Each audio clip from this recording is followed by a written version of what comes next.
inglizini har bir o'rganishni boshlagan inson men Angliya, Amerikaga ketaman deb ingliz o'rganishni boshlaydi. Lekin albatta u davlatdagi ikkita narsa menga muammo bo'lgani uchun bu davlatlarni tanlamaganman.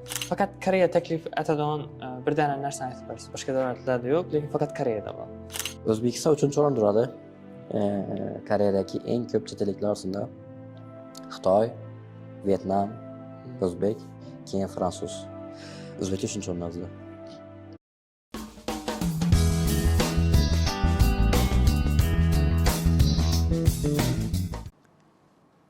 Assalomu alaykum. School Talk podkastimizning yangi soniga xush kelibsizlar. Bugun bizada o'zgacharoq mehmonimiz Access Consulting firmasi egasi va uni fond etgan inson Shodlik aka Qurbonboyev bo'ladilar. Assalomu alaykum aka. Assalomu alaykum. Taklif uchun kattakon rahmat. Endi girish savollaridan boshlasak, birinchi bizning auditoriyamizga o'zingiz haqida qisqacha aytib bersangiz. Adım Shodlik, familiyam Qurbonboyev. Hozirda 23 yoshdaman. Xorazmdagi Access brendi asoschisiman. Ya'ni bizning faoliyatimiz bu talabani imina chet elda, asosan Janubiy Koreyada o'qishlarini yordam berish, ularni to o'qishga topshirishdan tortib viza olguncha bo'lgan protsessda yordam beradigan ekosistemali biznesni asoschisiman. Ta'lim sohasida man deb aytishim mumkin. Birinchi o'zingiz shaxsiy hayotdan boshlasak, o'zingiz ham Koreyada o'qigansiz, to'g'rimi? Albatta. Qaysi universitetda o'qigansiz? Tak, o'zim 2020-yilda Janubiy Koreyaning Inha institutiga 50% grant bilan qabul qilinganman. Yo'nalishim Business Administration. Shuni tanlab ketaman, hozir 3-kursman. Hozir ham o'qiysiz? Hozir academic breakdaman O'zbekistonda. Aynan shu yo'nalishimdan gap chiqqan holatda, ya'ni Business Administrationda bo'lganim uchun O'zbekistonda bir necha bizneslarni boshlab ko'rganman va eng muvaffaqiyatli bo'lgani bu albatta ta'lim sohasidagi Access hisoblanadi.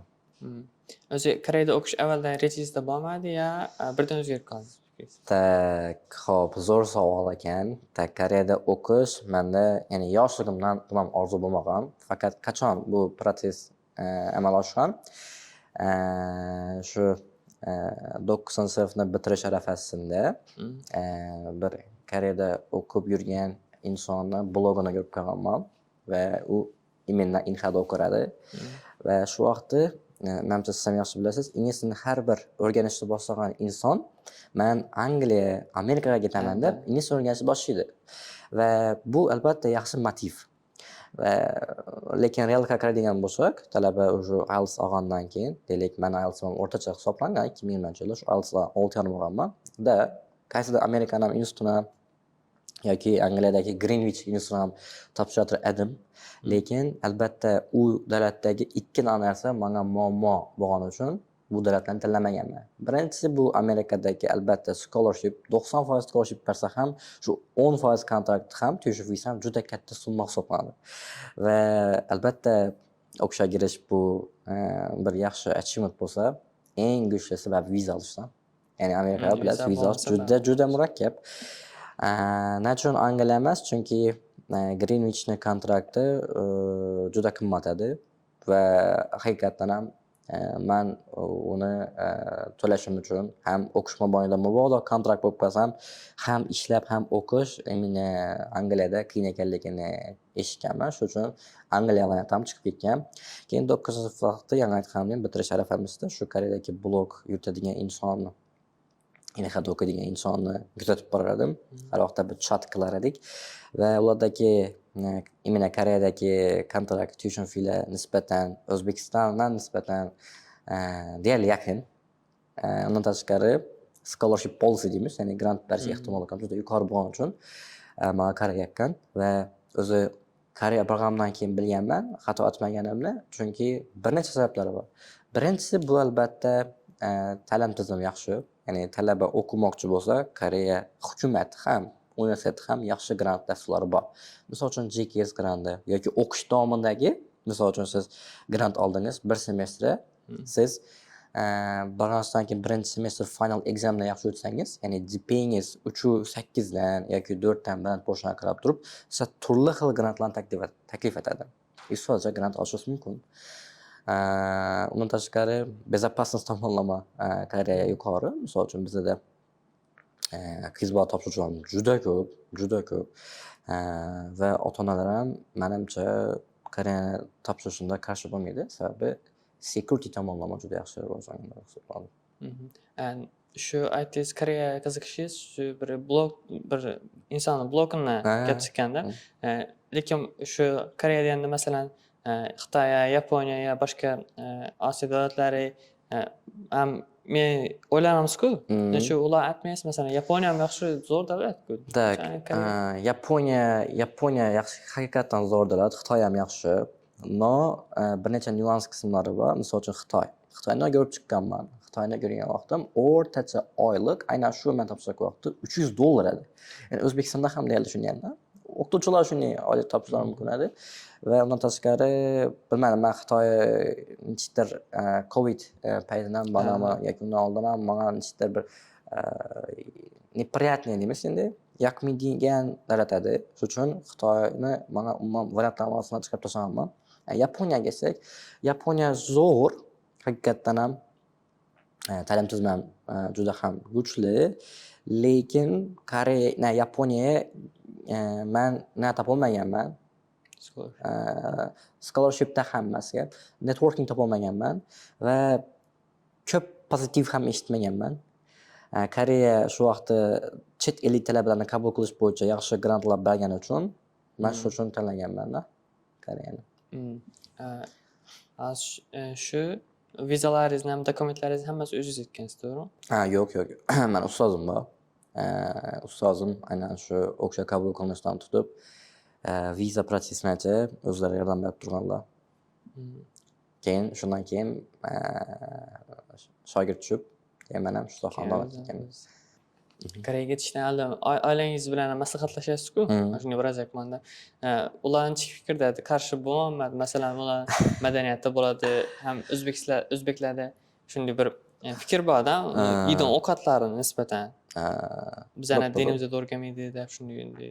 Tak, zo'r savol berdingiz. Bu menimcha chet elda o'qimoqchi bo'lgan, xususan Koreyada o'qimoqchi bo'lgan talabalar uchun yaxshi ma'lumot bo'ladi degan umiddaman. Meni imенно oldin keling, Koreya emas, umuman chet elda o'qishman munosabat bildirganlar shu haqida aytaman. Men chet elda o'qiyman degan vaqtda albatta qarshi bojak bo'lganlar, sababi meni og'am endi 2016-yil yoki 2015-yil magistratura bo'yicha Angliyaga o'qishga qabul qilinganlar. Lekin u vaqtda viza protsessi juda ham murakkab edi va bankshot yoki blokshot degan ma'lumotlarga ega eslarimcha, aynan shu bosqichda muammo bo'lgani uchun o'qishga kirib turib viza olmaganlar. Va ular magistr. Tushundingiz qarang. Men endi maktabni tugatyapman va yoshman va men chet elda men ham o'qiyman deb chiqdim. Va shu vaqtda qiyin o'zing bu narsani davom etishing, sana hech kim yordam bermaydi bu proses bo'yicha ham viza chiqish bilasan, juda ham qiyin deganlar. Chetda o'qish tushib, o'zimizdagi shu IELTS balling bilan o'qishni ham taklif aytib o'tganlar, lekin majbur qilmaganlar. Keyin men aytganman, menga bir marta imkon berganman. Oshkora aytaman, bir marta imkon beringlar va men o'zim harakat qilaman, полностью proses bo'yicha deganman. Shu bilan hop deyilgan. Va keyin o'zim полностью jarayonni boshlaganman.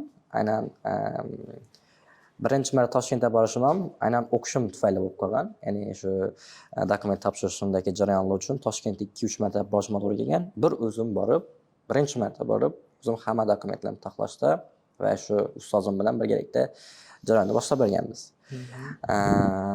Endi Koreyadagi yashashga to'xtalsak, bu bo'yicha muammolar yo'q edi. Sababi Koreyada men shu vaqtda ham tushuntirganman, musulmonlar uchun, ya'ni halol ovqatdan muammo yo'q aslida. Ularni munosabati, insonlarning munosabati juda ham iliq. Ya'ni o'zlari yuvosh xalq juda ham birovning haqqini xiyonat qilmaydigan. Meni bir yaqin do'stim Astanovkada qashloq uchib qo'ygan va shu qashloq yana bilmadim 2-3 soat davomida Astanovkada qolib ketgan, hech kim demaganda.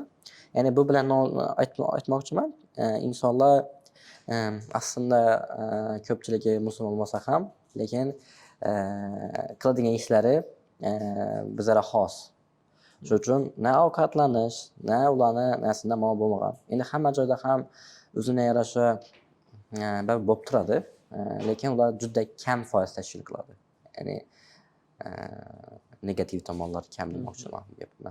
Birinchi marta borganingiz uyda tanishlaringiz bormi o'zi umuman? Men aslında Instagramdan yozishaman, albatta chatlar orqali. Lekin borgandan keyin unchalik ya'ni support bo'lmaydi. Deyarli umuman bo'lmagan support. Bir o'zim, ya'ni bir o'zim deganda qarang, biz 3 bo'lib topshirganmiz. Keyin danishganmiz albatta topshirganimizdan keyin, Xorazmdan topshiramiz 3 bo'lib, keyin danishib, keyin полностью protsessni o'zimiz olib ketganmiz. Ya'ni borganda birga uchganmiz. Shu bilan shuning uchun qiyinchilik uncha sezilmagan. Lekin bizada yon tarafda kutib oladigan odam yoki nodir bir support qilib turuvchi shaxs o'qish nomida bir qiyinchilik bo'lsa yoki finansiy tomondan yoki boshqa tomondan muammo bo'lgan vaqtda support qiluvchi shaxslar bo'lmagan. O'zimiz harakat qilib, o'zimiz olib ketganmiz. Masalan, u yerga borgandan keyin ham o'zbeklarni topish, masalan, shu 3 dan bo'lib bordik deysiz-ku. Xorazmda. Xorazmda. Masalan, shu yerda asosiysi ham hammasi koreys bo'ladi. Ular bilan chiqishib ketishingiz chala oson bo'ladi. O'zi hayotda ekstrovert insonman. Bu menga har doim hayotni plyus ishlagan. Endi Koreya borgandan keyin bu narsa yanada update bo'lgan. Chunki Koreya shunday davlatki, o'zi umuman chet elda o'qishning proses bo'ladiki, siz o'zingiz uchun o'zingiz harakat etishingiz kerak. Bu degani majburlikdan ham koreyslar bilan yaqin bo'lisha yoki chet ellik do'stlar orttirishga harakat etganman. O'zbeklar ham bizdan kattalar ham boradi albatta. Koreyslar bilan chiqish ketishni yaxshi tomonlari ular baribir o'zini yurtida u bizlarga qayta ular bilan yaxshi munosabat etsak, ular bizlarga yanada tezroq adaptatsiya bo'lishimiz yordam beradi. Va bizada har xil narlar bor edi. Koreyada men yaxshi ko'rgan tomondan biri har yakshanba kunlari bir organizatsiya bor va u organizatsiya butun chet eldan kelgan talabalarni har xil joylara tur qildiradi va u joyda misol uchun bir kuni siz koreyskiy ovqat pishirishni o'rganasiz, bir kun siz Jumon kinosidagi saroylarni o'rgansang, o'sha saroylarga borib, ularni formalarini kiyib ko'ramiz, rasmga tushiradilar. Yana bir kuni umuman baland tog'lar olib chiqadilar. U yerdagi buni asosiy narsa chet ellik talabalar tezroq Koreya adaptatsiya bo'lishi va networking kuchaytirish. Va men haqiqatdan ham maksimal darajada o'zi haftada 5 kunlik ta'lim. Endi shanba kuni 6-kun bu dam olish bo'ladi, lekin bozor kuni harakat etaradim maksimal darajada shunday turlarda qatnashish va bu eng muhim aytayim, bepul. Bu вообще zo'r albatta Koreya hukumati tomonidan maxsus programma desak bo'ladi va bu juda ko'p. Va to'g'risini aytaman, shu talabalarni hozircha 240 dan ko'p o'quvchi Koreyaga borgan bo'lsak, har doim aytaman maksimal darajada. Faqat o'qish va ish o'rtasidagi balans emas, balki shunday networkingga ham albatta harakat etish kerak. Chunki bu turlar sizni fikrlashingizni, ular bilan danishishingizga juda ham muhim turtkilar. Shuning uchun maslahat beraman, aynan shunday qatnashishni har bir Koreya borgan shaxs. Endi men Koreya borganim uchun Koreyadagi ta'limni bilaman. Misol uchun balki Angliya, balki Amerika yoki shunga o'xshagan davlatlardan bo'lishi mumkin. Lekin bu meni soham bo'lmagani uchun faqat Koreya haqida ma'lumot bilaman. Hozir bu yerda networking deb o'tdingiz. Masalan, siz 2 dan o'quvchi kelsa, birisini o'rtacha darajada sertifikatlar bor. Yetarlicha-da. Lekin networking bilan social skilllari zo'r. Zo'r bo'ladi. Keyin ikkinchi student sertifikatlari masalan gereklilar ham ortiqdan maksimum desam bo'ladi. O'zini narsa uchun, yoshi uchun yo topshirgan joyi uchun, lekin introvert u. Chiqish bilmaydi. Kasber esa o'qishdan keyingi hayotda muvaffaqiyatli bo'ladi. Zo'r. O'qishdan keyingi proses. To есть bu Koreya borgandan keyingi. Koreya borib, masalan, shu amallab ham o'qib olsa, keyin undan keyingi ishini qilib qoladi. Tak, juda zo'r va saviyali savol berdingiz. Bunga javob berishim juda ham debatable bo'lishi mumkin. Sababini aytaman, qarang. Meni o'zim hayotda o'zimni ko'raman. Boshqa shuni aytayin, men o'zim hayotda ekstrovert insonman va shu bilan birgalikda o'zimni bilimli shaxs sifatida man bilmayman. Men har doim o'rtachalar qatorida bo'lganman. Misol uchun, men hozirgi ta'lim sohasida kelishgan natijalarim, deylik, o'zimni shaxsiy alsim yoki boshqa achievementlarim bu faqat o'rtacha hisoblangan. Lekin mendagi har doim muammoni yechimini topadigan yaxshi narslardan biri problem solvingda yaxshiman va shu bilan birgalikda ekstrovert bo'lganim hayotda juda ko'p narsalarni mana yengillashtirishda yordam bergan. Именно bu biznes sohasiga kirgandan keyin bu yerdagi sizni faqat o'zingizni nalarsiz emas, balki sizni yon atrofingizdagi insonlarning ta'siri juda katta bo'ladi va bu joyda albatta networking kerak. Networkingni zo'r qilish uchun albatta siz extrovertroq bo'lishingiz kerak. Chunki introvert inson bu bilmadim, lekin qiyin deb o'ylayman. Bu men shaxsiy fikrim albatta va noto'g'ri bo'laysiz, ekstrovert yoki introvert bo'lish bu o'zi skillmi, ya'ni rivojlantirsa bo'ladimi? Ya'ni introvert inson ekstrovert bo'lib bo'ladimi? Boshqa shunga o'zini javobini bilsam, keyin men ham bu bo'yicha bir кейsim bor, shuni aytib o'tarasiz. Masalan, o'zi ekstrovert bilan introvert desak, ekstrovert ko'p masalan, bolalar yosh vaqtidan shunday shakllantiradida. Masalan, o'yindalar ota-onasi uni bolasini ko'proq e'tibor beradigan bo'lsa, uni boshqa yerlarga olib boradi yo boshqa bir masalan, bog'chalardan ham boshlanadi. Shu yonida atrofidagilar bilan muloqot etib, gaplashib boshlagandan keyin shu ekstrovertligi rivojlanadi. Agar lekin ota-onasini masalan, kichkinaroq farzand bo'lsa yo o'rtacha bo'lsa, e'tibordan qolib ketadigan bo'lsa, masalan, introvert bo'lish ham mumkin bo'lib chiqishi. Lekin men o'ylayman, buni solv etsa bo'ladi. Umuman katta problema emas deb o'ylayman, lekin agar ertaroq topilsa shu introvertligini o'zi aniqlanib, shu bolani o'zi men introvert bo'lmayman, ekstrovert bo'laman, men chiqib ketaman men desa, o'zingda bo'lsa, lekin to'g'rilasa bo'ladi. Masalan, yoki 17-18 yoshga borib shu vaqtgacha introvert bo'lib kelib, endi o'zgaraman desa, uni vaqt bo'lmaydi deb o'ylayman masalan. Bu zo'r fikringiz, qisman qo'shilaman. Lekin shu bilan birga aytmoqchiman, mana o'zim Koreyada o'qishga borgunimcha bo'lgan prosesda baribir ham introvertlikdan ham nimadir bir nalar bo'lgan menda. Nima desa bo'ladi? Introvert inson tortuvchi ham belgilar bo'lgan. Lekin Koreya borgandan keyin shu narsani tushunasiz, bu yerda sizga hech kim yordam bermaydi-ku. Ya'ni kimdir kelib ota-onasi bo'lmaydi yoki yaqinlari bo'lmaydi va u joyda siz albatta yagona ishlashi mumkin bo'lgan narsa bu networking edi.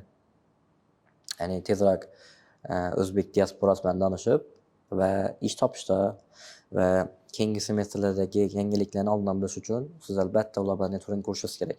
Va shu joyda orttirilgan ekstrovert, ya'ni narsa bo'ladi. Men o'ylayman, bu narsani o'zgartirish mumkin. Ma'lum bir yoshgacha deb aytib bilmayman, lekin astoydil inson o'z ichidan biladi. Introvert yoki ekstrovert belgilarini sezsa bo'ladi va maksimal harakat etishi kerak. Shu chetda o'qiyotgan bo'lsa, tayyor bo'lishi kerak, чтобы bir o'zi harakat etishi yoki introvert bo'lib qolishi orqali qiyinroq bo'lib qolishi mumkin. Lekin hamma ekstrovert bo'lishi kerak demayman. Hamma ekstrovert bo'la olmaydi va bu shart ham emas. Nechun masalan? Bu temani agar aytadigan bo'lsak, katta tema. Shuning uchun bilmadim, haqiqatan harakat etgani bilan ham bo'lmaslik mumkin. Misol uchun meni yaqin do'stim Koreyada bir o'qigan bilan, u harakat etgan bilan baribir introvertligida qolgan.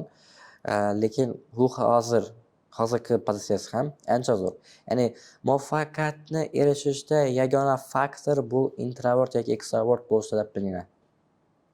Lekin ekstrovert bo'lsangiz, shu narsaga tezroq yetib bilasiz. Bu faqatgina sizda oshib boost qilib berishi mumkin. Ertaroq erishish uchun ertaroq erishish mumkin. Shunga. Bilamiz, o'zi oxirgi yillarda O'zbekistonda Koreya bilan qiziqish ortib boshlagan. Ham o'zi Koreya o'zining tilini ham ko'proq investitsiya kiritdi o'tgan yil 2 yillardami shunday shuning uchun bellarda ham ko'proq populyar bo'lib boshladi bu. Nechun Koreya unday turibdi deb o'ylaysiz? Masalan, boshqa davlatlar bilan shu bellashish uchun yo o'zini ta'limini taklif etish uchun. Keyin faqat Koreya taklif etadigan bir dana narsani aytib berasiz. Boshqa davlatlarda yo'q, lekin faqat Koreyada bor. Nima uchun tanlashi kerak shu? Tak.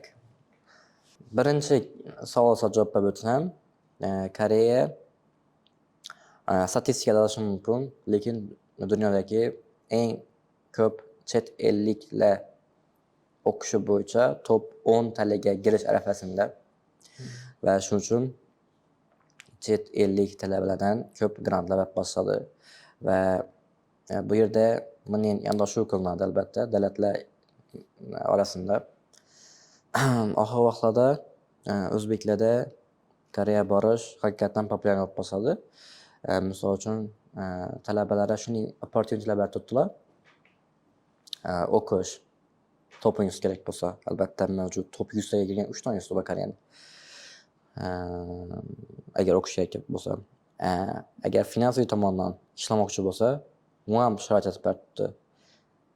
Balans kerak bo'lsa, balansli ham universitetlari bor va O'zbekistondagi talabani topish mumkin bo'lgan, umuman talabalarni insonni topish mumkin bo'lgan summa bilan Koreyadagi insonni o'rtacha oylik ish haqlari ancha farq bo'lgani uchun O'zbekistondan qiziqish ortganida o'zbeklar uchun ham maxsus grantlarni berib boshladilar, kvotalar berib boshladilar. Ya'ni bu misol uchun yaqinda bizning bir hamkor institutimiz Xorazmdagi institut bilan dogovor etib boshladi. Bu degani endi keyinchalik Xorazmdagi universitet 4-kurs talabalari bir semestr Koreyada exchange qilib kelishi mumkin. Ya'ni ko'rib turibmisiz, даже O'zbekistonda уже nima boshlandi. Bu birinchi sabablardan biri shu aytganimning top 10 taga kirmoqchi chet elliklarni natish bo'yicha hozir yoki 11 yoki 12 turibdi. Ikkinchidan qayerdan bo'lsak, Koreyada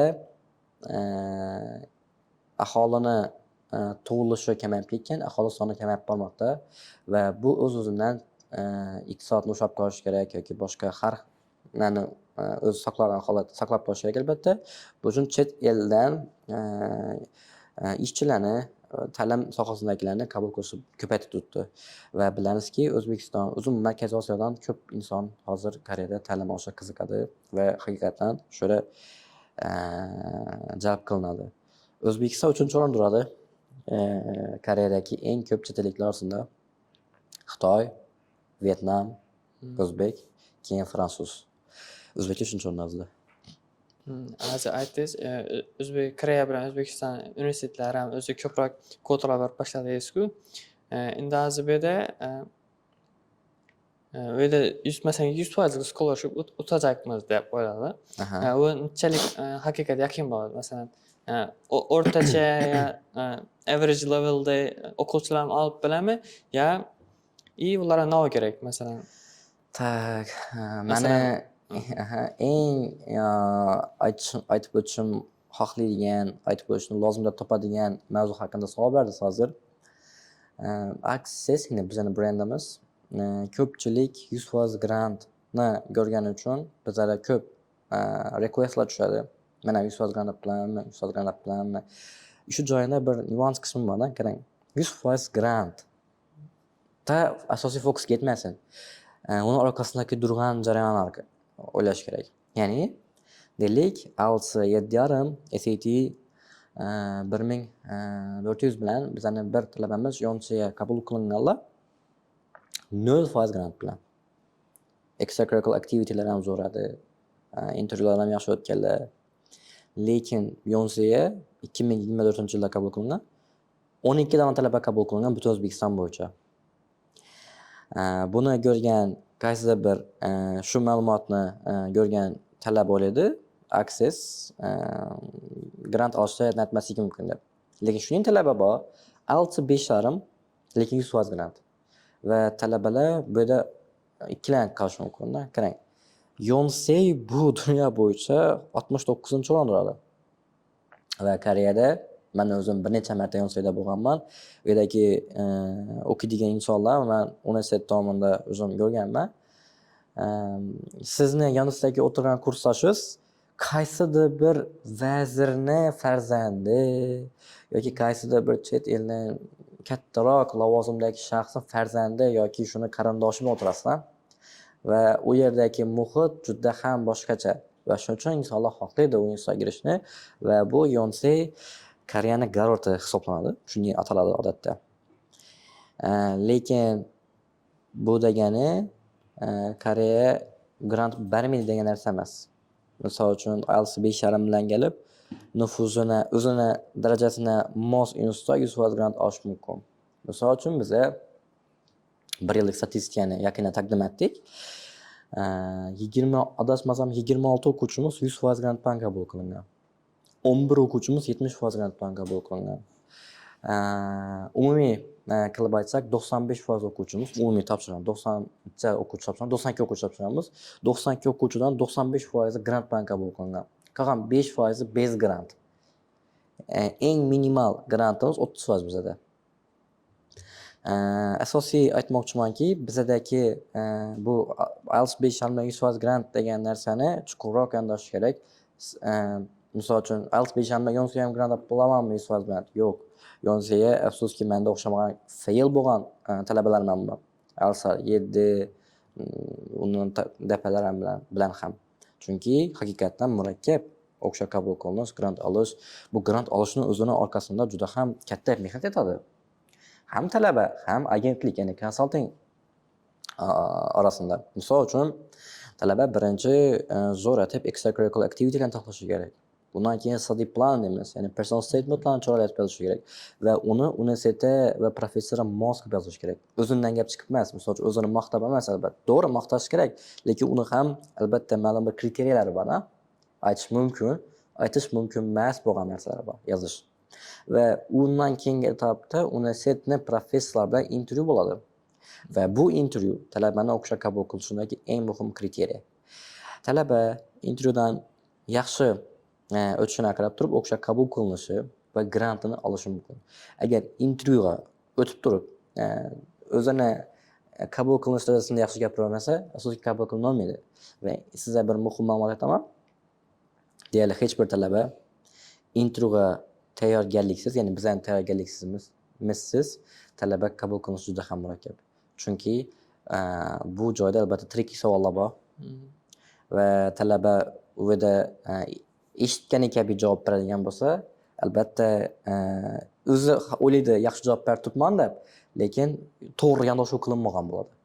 Shuning uchun albatta chet elda o'qimoqchi bo'lgan insonlarga maslahat aytaman. Biz orqali emas, misol uchun bizlarga kelinglar demayman, lekin professional insonlardan albatta xatya konsultatsiya olib, to'g'ri yondashuv etish kerak.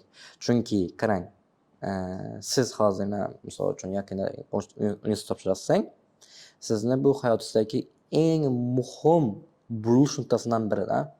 Shundaki xato bu sizni kelajagingizni o'zgartirishni muhim signal, muhim turtki bo'lib ketishi mumkin.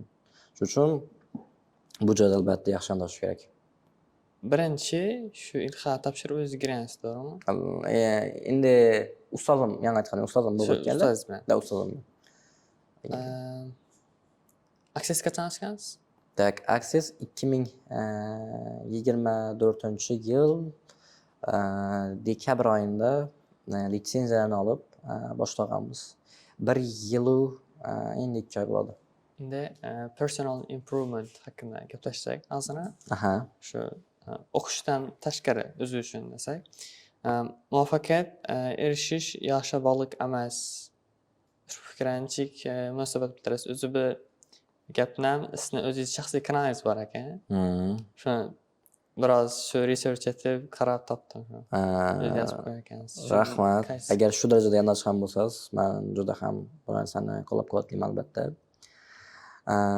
Mana bu og'riqli tochkamdan gap chiqqan, yurakdan chiqqan gaplarimni odatda kanalimda yozib o'taman.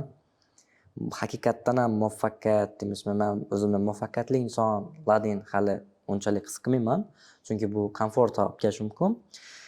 Nechun yosh haqida yozganman? Sababi men birinchi marta shu 2022-yilda bizga kirib kelgan vaqtim 19-20 yosh bo'lish arafasida kirib kelganman va shu darajada ko'p heytlar bo'lgan va eng gulgili tomoni bu heytlarning hammasi sababi yoshima. tegishli bo'lgan.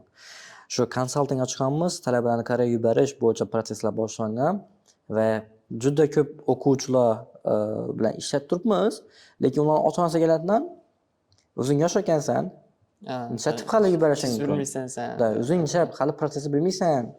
Menga juda ham shu yoshim bo'yicha yoqimsizroq vaziyatlarga solib qo'yganlar. Keyin men har doim aytganman, muvaffaqiyat ortida hech qachon yosh yotmaydi. Hech qachon. Shuning insonlarni o'zim ham ko'p ko'rganman, o'qish davrida ham ko'p ko'rganman. Yosh bo'lib turib juda ham ko'plab kattaroq startap loyihalar aytganlar. Juda ko'p grantlar yutib olganlar va bularni hammasini ortida albatta ularning yoshi yotgani yo'q. Lekin buni teskarisi ham bo'lishi mumkin. Misol uchun 35 yoshdagi insonlar 20 yoshli, 25 yoshli insonlarni darajasida fikrlay olmasligi mumkin yoki qila olmasligi mumkin. Albatta, men bu kanalda yagona aytmoqchi bo'lgan narsam, hamma narsa yoshga bog'liq emas deganman va auditoriyamning ichida yoshlar asosan va yoshlar motivatsiya berish uchun aynan bu narsani aytib o'tganman. Chunki men o'zim xursand bo'ldim, hali sizlar 9-sinf ekansizlar va haqiqatdan shuning sizlar bilan fikrlashgan vaqtim yaxshi sizlardan ham insightlar oldim va bu ham yoshga bog'liq emas ekanligini bir isboti deb o'ylayman. Shuning uchun yosh haqida men muhim faktor deb qaramayman. Ya'ni yosh katta degani bu har doim haq degani emas. Yosh kichkina degani bu har doim noto'g'ri fikr olib boradigan narsa ham emas. Yana shu kanalingizdan yana bir yaxshi gap yozganiga shuna bir savol ko'padim. Bu yerda shunday yozilgan, agar sizga poyezdingiz ketib qoldi deb aytilsa, hali yana samolyot va yaxtalar borligini unutmang deb yozgan ekansiz. Endi men shuni o'zim fikrlab bunday deb yozdim. Masalan, hayotimizda bizlarga turli xil imkoniyatlar beriladi. Masalan, bir ideyangiz bor, proyektingiz bor, uni yaratish uchun ideyangiz hamma, masalan, o'zingiz passionatingiz bor, o'zingiz qiziqib turibsiz, men ataman shu ishni deb, lekin uni sizni atrofingizda masalan boshqa bir faktorlar uni xalaqit berib turibdi. Bular masalan o'qib yurgan bo'lsa, maktabi bo'lishi mumkin yo jo'ralari bo'lishi mumkin. Ba'zida oilasi ham qarshilik aytishi mumkin-da. Lekin siz bu proyektni olib chiqishni o'zingiz yuragingizdan xohlaysizda. Men olib chiqaman deb turibsiz. Lekin ushbu imkoniyat keyinchalik afsus etmaslik uchun, men shu atmadim ekan deb atmaslik uchun uni shu vaqt o'zini amalga oshirish kerakmi? Yo undan keyin avvalgisidan ham zo'rroq ideyaga kelish mumkinmi? Yo masalan boshqa birovlar taklif etishi mumkinmi? Masalan, bizlar o'zimiz misol aytib qo'ysak, bizlar maktabda boshlab edik. Keyin bu yerga kelish uchun biza shu Zafarbek og'a yanına borganimizda, agar shu vaqtda biza shu ideyani aytmay turib, bitta kutib tursakdan boshqa bir zo'roq odam topib borganimiz yaxshimidi yo shu hozirgi shu birinchi astan ko'tarib boramiz yaxshi bo'ldimi bu yerda. Shu masalan birinchi ideyani poyezd desak, arg'i samolyot bilan yaxta bog'liqini kim garantiya beradi diysak. Zo'r savol. Bu yerda albatta men odatda juda demayman, faillar hayotda bo'lgan va demotivatsiya qiluvchilar ham bo'lgan va shundan gap chiqqan holatda menimcha bu narsani yozib o'tganman. Misol uchun aytaman sizga, qarang. Biznesga kirib kelgan vaqtim birinchi texnika biznesga chiqamiz-da. Texnika deganim biza Xorazmda, ya'ni men kompyuter, telefon larni yuborish boshladim va bu haqiqiy hayotimdagi birinchi biznesim edi. Koreyaga borgandan keyin prям aytgan birinchi biznesim. Keyin bu yaxshi ketishni boshladi va ma'lum bir darajaga chiqqandan keyin Xorazmdagi do'kon, kattaroq do'kon menga aloqaga chiqib, menga o'zim bilan primo ishladi. Ya'ni bu albatta men uchun biznesimdagi katta o'sish edi. Yosh bolaga qiziqni bildirdilar, ishonch bildirdilar. Va ular bilan ishlash boshladik, lekin ma'lum bir period keldi, shu biznesim ayrim sabablarga ko'ra bankrot bo'ldi va men haqiqatdan ham bu narsani ko'pchilik bilmaydi, haqiqatdan ham shu vaqtda minusga kirgan bu biznesim. Endi lekin eng yaxshi tomoni men hali yosh edim. 19 yoshimda chiqaman. Yosh edim va menda hali boshdan boshlash uchun vaqt bor edi. Hayotdagi yana bir o'zim uchun quotationim bor. Ya'ni biror narsa fail bo'lgani sizga shu momentda yomon tuyulishi mumkin, stress olishi mumkin, depressiya bo'lib qolishingiz mumkin. Lekin bu qaysidir bir narsa uchun yaxshi opportunity ochildi sizga. Sizda уже bundan ham yaxshiroq, bundan ham idealroq narsa yaqin orada hayotingizda bo'lishini men ishonib yashayman. Va bu har doim to'g'ri bo'lib kelgan. Va haqiqiy zo'r o'xshatish qilib yozgan ekanman. Hali sizda misol uchun samolyotlar, yaxtalar albatta kutib turadi. Undan keyin biz shu ta'lim sohasidagi biznes boshlaymiz. Misol uchun buni samolyot deb aytish mumkin-da. Keyin yana bir muhim narsa aytsak edim, ya'ni faillar dedim-ku. Men shunday insonmanki, xarakter tomonlama butun yon atrofimdagi insonlar, butun jamiyat menga qarshi tursa ham, bir o'zim tursa ham, o'zimni poyimni tutib oladigan insonman. Men maktabda o'qish davrimda shu birinchilardan bo'lib AL sertifikat olganman 2020-yilda. Birinchilardan bo'lib. Va butun meni maktabim bilardi, men O'zbekistondagi yaxshiroq institutda grant bilan qabul qilinishim deyarli hamma bilardi. Va maktabdagi o'qituvchimdan tortib to hamma inson meni chet elda o'qishimga norozi bo'lgan. Chet elda o'qishi norozi bo'lganlar. Ya'ni meni O'zbekistonda o'qishim uchun maksimal tarzda harakat etganlar. Ketolmaysan, o'qolmaysan, hali sanaqada donishing yo'q yoki kim bizga maktabdan ketdi. Turli xil haytlar bo'lgan, turli xil. Va men birinchi mahalla elatimdan, birinchi maktabimdan chet elga o'qishga grant bilan qabul qilingan va viza olib o'qishga ketgan birinchi inson bo'lganman. Va bu gapni men nojakman. Hayotda men har bir yoshlarga maslahat beraman. Tashqi ta'sirni maksimal darajada kamaytirishni. Chunki har doim topiladi. Nov ish boshlagan bo'lsam, novdir qaror aytmoqchi bo'lsam, shuni teskarisi, ya'ni shunga qarshi chiquvchi negativlar bo'ladi. Lekin albatta o'ziz uchun muhim. O'ziz oldin research eting, o'ziz o'rganib chiqing, o'ziz to'g'ri deb topsangiz, albatta shunday ketgan yaxshi. Bu meni albatta o'zimga yarasha xarakterim. Men xarakterim shunday. Butun jamiyat qarshi tursa ham bir o'zim turib bilaman. Qarshi turib bilaman. Va bu siz uchun oddiy misol. Siz bilasizmi? Endi men aniq statistika bilmayman. Necha foiz inson o'zi xohlagan, o'zi yoqtirgan institutga borib turib, institutdan akademik ta'lim olib keladi va boshqa loyiha o'tib ketadi. Juda kam. Kam masalan Juda kam. Ko'p ish. Men institutimda o'qib turgan vaqtimda 2 dan talaban ishlayman. 3-chi menman. Shu vaqt.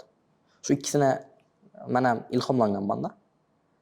Lekin ular bir fransuz edi. U fransuz kursdoshim menga tushuntirgan vaqtda shu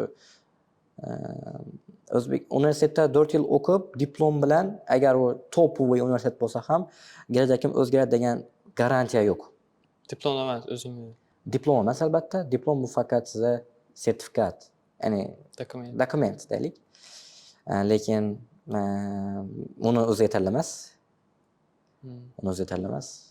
Albatta. Shuning uchun men o'zi akademik ta'til olishimda 3 oy olganman dedim. Yana aytganim, agar bedagi bizim o'xshamasa, menda har doim orqa variant bor edi. Har doim inhaga qaytishim variantim bor edi. Shuning. Hozir ham xohlayman yaqin 2028-yilgacha o'qishni. Chunki men o'qishdan chiqqanim, o'qishda diplom olishimni tasavvur qilmayman.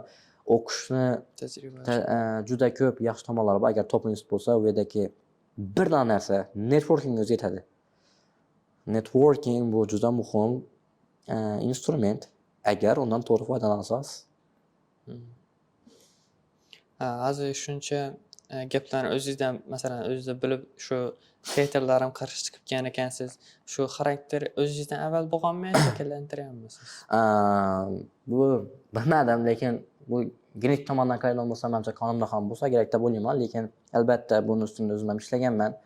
Chunki men kichkina farzandman. Kichkina farzand baribir menimcha xarakterimda shu narsa yuksa kerak. Men bilmayman, o'jarroq, o'zimni gapimda durib oladigan va shu narsa ha yoki yo'q degan javobni olincha bo'lgan prosesda oxirigacha yondashaman. Agar kimdir gap yo'q, buni qilish iloji yo'q desa ham to'xtamaslikka harakat qilaman va bu menimcha o'zimga yarasha eng muhim kuchli xarakterimdan biri deb o'ylayman. Va hayotimda har bir muhim qaror qabul qilish muhim kerak bo'lgan joyimda bu eng men uchun yaxshi aytgandan narsa bo'ladi. Eng kuchli, eng yaxshi yordam beradigan xarakterimdan biri deb o'ylayman. Xo'p, endi masalan bizning ko'rib o'tirgan odam ham masalan siz havasat edi ya'ni. O'zgarajak. Nima boshlashi kerak?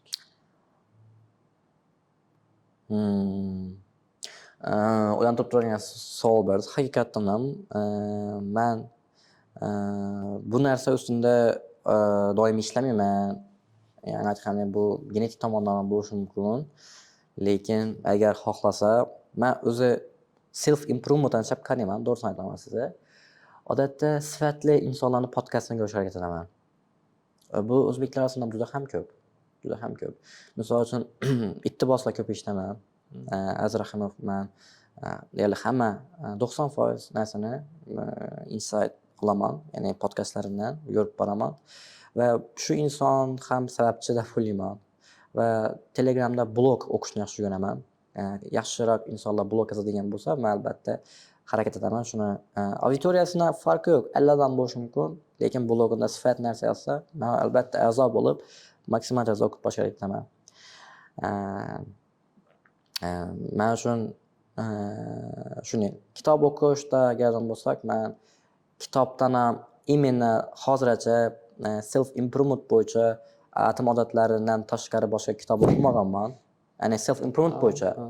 Men asosan kitobdan maksimal o'zimni soham bo'yicha o'qiyman. Misol uchun marketing kitoblarini juda yaxshi ko'raman. Marketing kitoblarini eng ko'p hozircha o'qigan kitoblarim bu marketing va biznesdagi ishlik. Va kitob o'qish deganda men insonlarga aytmoqchimanki, kitob o'qish bu randomly kitob o'qish emas. Misol uchun nodir bir qaysidir birsida muammo bor, shu muammoni yechmasini kitobdan olish bu yaxshi deb o'ylayman. Deylik sizda misol uchun o'zingiz deylik bank sohasida ishlaysiz va kitob o'qish kerak deb marketing kitobini o'qimaysiz-ku. Kitob o'qiganingizda +1 bo'lishi mumkin, lekin u sizga hayotingizda ishlamasa, menimcha foydasi yo'q. Shuning harakat etaman. Kitoblarni tez almashtiraman. Juda tez almashtiraman. Kerak bo'lsa, aynan momentlarda oxirigacha o'qilmay qolishi mumkin. Sababi nodir bir narsa, yangilik, muammo chiqqansa, men shu kitobdan harakat etaman. Shuni yechimini olishga. Shundan tushunaman. Shuning uchun self improvement bo'yicha aytadigan bo'lsak, yoki shu kuchli xarakter rivojlantirish bo'yicha iqtiboslar orqali, tasavvurim orqali shakllanib narsalarni. Hozir aytsangiz, endi shu masalan bankda ishlaydigan bo'lsa desizda, shu marketing kitob o'qisa desam, masalan uni balkim o'zi birdan fikri o'zgarib qolar. Ya faqat shu self improvement ya shu marketing, business, finance haqida emas, fiction book, fiction kitoblarni ham o'qisa, ulardan ham bir narsa o'rgansa bo'ladi-ku. Lekin uni aytib bo'lmaydi. Masalan ertangi kuni o'tishingizni aytib bilmaysiz-ku to'g'ri. Balkim kerak yo'q qolsa. To'g'ri. Endi qarang, shu joydan olajakman. Bu hozirgi aytgan temangiz juda debatable. Ya'ni men bu yerda nechik insonman, nechikdir bir reaksiyam tez, nechikdir bir muammo bo'lsa yoki nima bo'lsa, tezroq harakat etaman.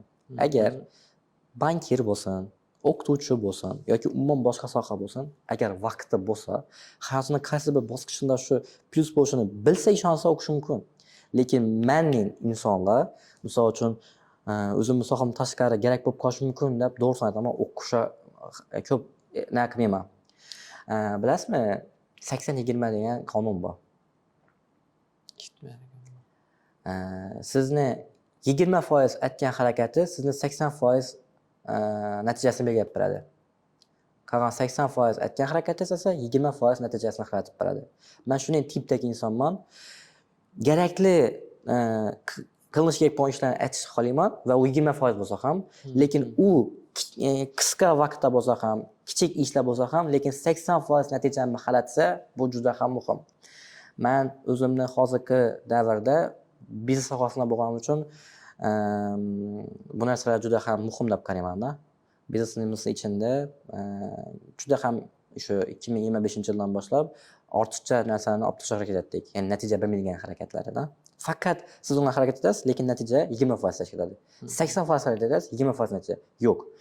20% harakat eting, 80% natijani qaratib berish kerak. Tushundingizmi? Men bu yerda albatta har kimning o'zine yarasha xarakteri bor. Yana aytganim, agar vaqti bo'lsa va hayotini qaysi bir periodida muhim deb sanasa, o'qishi mumkin. Misol uchun Koreyadan nalar bor, Microsoft ofislarni ko'p nalarni, gigant kompaniya, IT kompaniyalar nalari bor. Branch deymizmi bu? Shuning nalari bor, kampuslari bor, vashshi zo'r. IT bo'yicha top institutlar bor-ku, ularni kampuslari shu darajada natilgan kompaniyalar bo'yicha institut bo'langsizlar. Endi ta'lim Koreyada birinchi o'rinda bo'lganda. Chunki eng yuqori lavozimdagi inson prezidentdan ham ko'ra bu professorlar. Ardoqlash bo'yicha tutma albatta. Odatlar ham zo'r. Shu professor bo'lish kerak keyin va professor bo'ldingizmi, siz hayotdagi eng muhim ishni qilib bo'ldingiz. Misol uchun biz o'qituvchilar nima emas-kudim. Qayta quyi o'qituvchilar so'karlar, o'qituvchi. Da. Shuni. Oxirgi savolimni Aha. Mesela professorlar prezidentdan katta o'tadi-ku. Shu professor bo'lish uchun yil ketadi mesela Koreyada. Endi men bu bo'yicha deeply ega emasman, lekin oddiygina maktabda o'qituvchi bo'lish uchun sizni magistrdan ham maktabda o'qituvchi bo'lish uchun ham magistr kerak. Sizni bachelor degree umuman emas. Даже master ham ayrim keyslarda yetmay qolishi mumkin.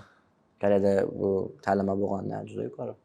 Ya'ni biz o'zbeklar ta'lim yaqinda ketgani uchun bakalavr bitirib chiqqan odam ham maktabda dars berib biladi. U bilami, opiti bormi, yo'qmi, absolutni qiziqmasda. Lekin rivojlangan davlatlarda, ta'limni birinchi o'ringa qo'ygan davlatlarda bu juda punktual.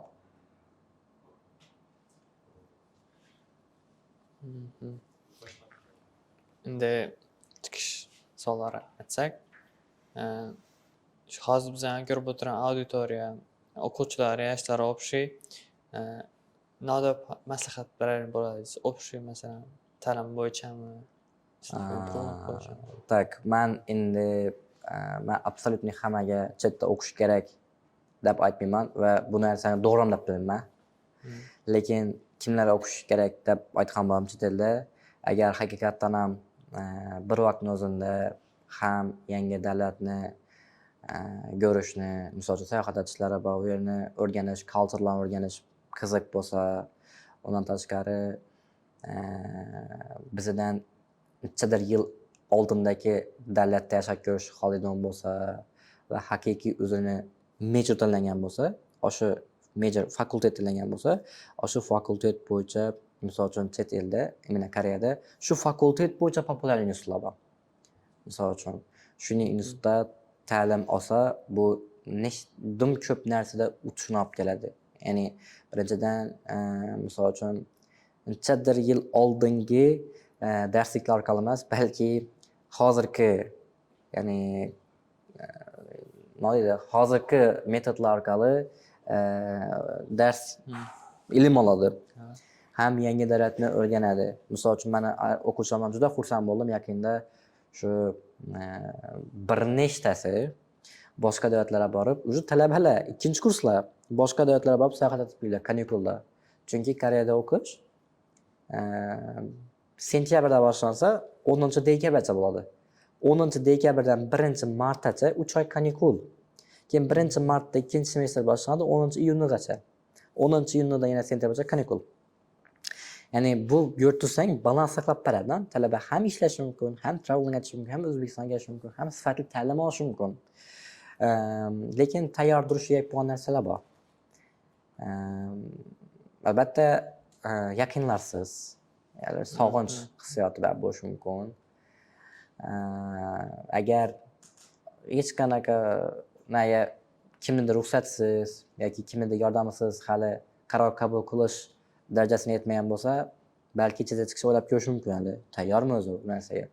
Lekin tayyor bo'lsa, men o'ylayman, men talaba orasida deyarli hammasi hozirgi darajasidan yaxshi. Misol uchun, agar o'zlarini davomiy bo'lmaganda, balki O'zbekistonda ham davom etishlari mumkin edi.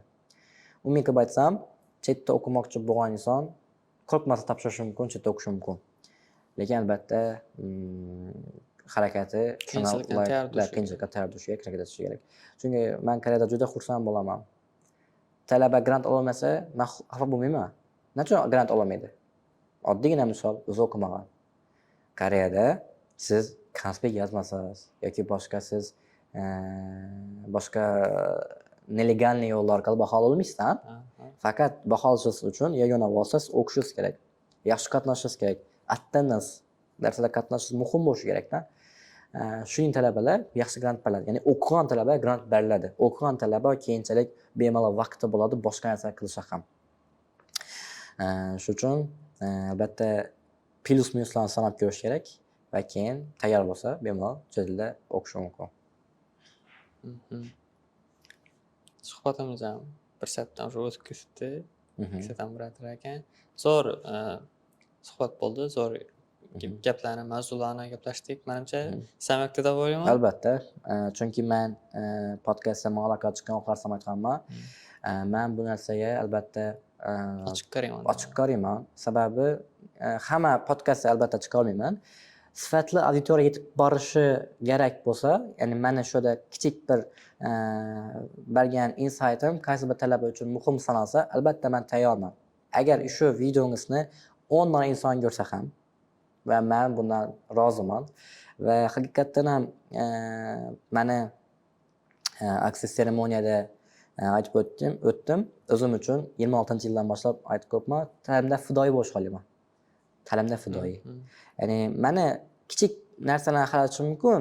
Oddiygina talabalarni faqat Koreya orqali kashf qilishga yordam beraman.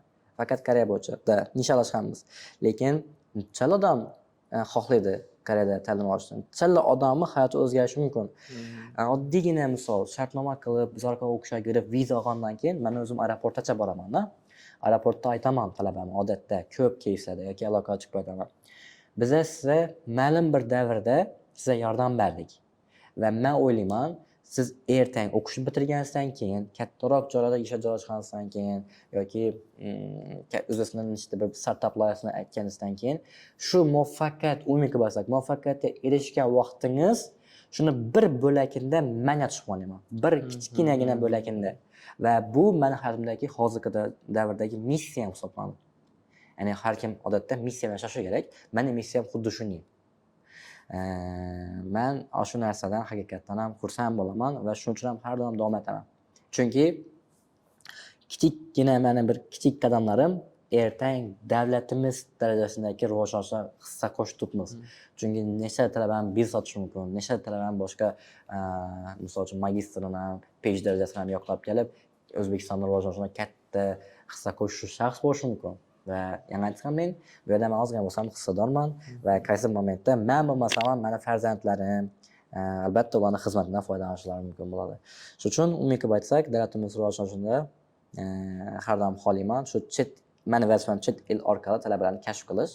Shuning uchun agar menlik nechta bir yordam, shuni podkastlarda speaker sifatida chaqirgan bo'lsalar, men odatda отказ qilmayman. Vaqt topib bo'lsam, bugun dam olish kuni vaqt topib albatta kelib, sizlarga mazmunli podkast tikdan umiddaman. O'ylayman, yana aytganim, necha odam ko'rsa ham ular uchun manfaatli bo'ladi degan umiddaman. Rahmat kelganingiz uchun. Yana oxirida bir dona savol so'rayman. Keyingi mehmonangiz kim bo'lishini xohlar edingiz o'zingiz? Masalan, hozir konsalting aytdik. Undan oldin o'quvchilarni aytdik, ustozlarni endi kim bo'lishi o'zingiz ichingizdan taklif etasiz.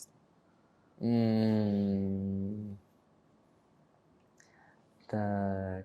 Bu общий bo'lishi mumkin, to'g'rimi? Biznes yoki ta'lim. Yo'q, endi biz kanal ta'lim bo'lgani uchun endi ta'lim bo'lsin deb tursangiz. Men maslahat bergan bo'ladim. Bizani birinchi talabalarni Yusuf Grant olgan yoki Koreyaning top inson qabul qilgan talabalar bilan podkast aytishni aytgan bo'lardim. Lekin yangi aytib o'tgan joyim kritisizm mumkin. Yani Xorazmda yo'q, yani bu ozgina odamlar noto'g'ri talqinadi, ya'ni o'zidan zo'r inson yasab olgan boshqalarni aytmaslik mumkin deb o'ylamasizlar. Shuning uchun Koreya o'qishga qabul qilingan, bizda top 500 taga, top 300 taga qabul qilingan birinchi o'quvchilarimiz bor.